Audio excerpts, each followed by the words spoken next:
sahabat makna dimanapun Anda berada saat ini, senang sekali kita bisa berjumpa kembali dalam program Sate Bang Jack. Mari kita mempersiapkan hati kita untuk duduk diam di hadapan Tuhan dan mendengarkan sabdanya. Bacaan hari ini diambil dari Filipi pasal 1 ayat 22 hingga ayat 25. Tetapi kalau dengan hidup di dunia ini, saya dapat melakukan pekerjaan yang lebih berguna, maka saya tidak tahu mana yang harus saya pilih. Saya ditarik dari dua pihak.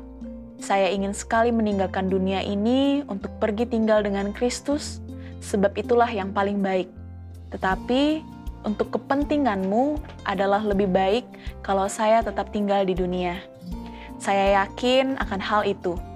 Itu sebabnya saya tahu saya akan tetap tinggal dengan saudara semua, supaya dapat menolong kalian menjadi makin kuat dan makin senang dalam percaya kepada Tuhan.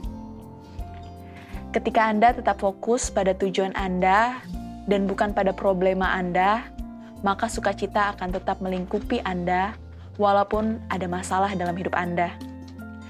Paulus sudah cukup lanjut usia ketika ia dipenjara di Roma, jauh dari tempat asalnya, dan ia menunggu eksekusinya. Segalanya sudah direnggut darinya.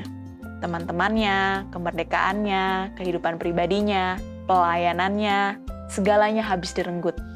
Dan ia dijaga oleh pengawal 24 jam sehari. Kita merasa semuanya tentu bukan sukacita bagi Paulus. Tetapi ada satu hal yang tidak bisa direnggut dari Paulus, yaitu tujuan hidupnya. Paulus mengambil pilihan dan keputusan untuk tetap fokus pada tujuan hidupnya, biarpun ia kehilangan segala sesuatu. Apakah tujuan hidup Paulus? Melayani Tuhan dengan melayani sesama. Paulus mengatakan dalam nats kita dari Filipi 1 ayat 22 hingga 25 bahwa ia akan fokus pada tujuannya dalam menolong saudara-saudaranya di Filipi. Ia tidak fokus pada masalahnya, tetapi pada tujuannya. Saya tidak pernah lupa ketika membaca buku dari Viktor Frankl yang berjudul Man's Search for Meaning. Frank adalah seorang psikiater Yahudi yang dibawa ke kamp konsentrasi Nazi untuk dibantai. Semua keluarga dan temannya sudah dibunuh dalam kamar gas beracun maupun dibantai. Dia menceritakan dalam bukunya ketika dia ditelanjangi di depan Gestapo, bahkan cincin kawinnya pun dilucuti. Saat tak lagi ada sesuatu yang melekat pada tubuhnya dan tak ada lagi miliknya, ia tersadar bahwa ada satu hal yang tidak bisa direnggut dari dirinya oleh Nazi, yaitu pilihannya untuk merespon, attitude-nya.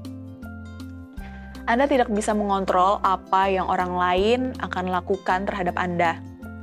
Anda juga tidak bisa mengontrol apa yang akan dilakukan orang di sekeliling Anda. Tapi Anda bisa mengontrol bagaimana sikap dan respon Anda. Pilihlah untuk tetap melayani, meskipun ada yang menyakiti.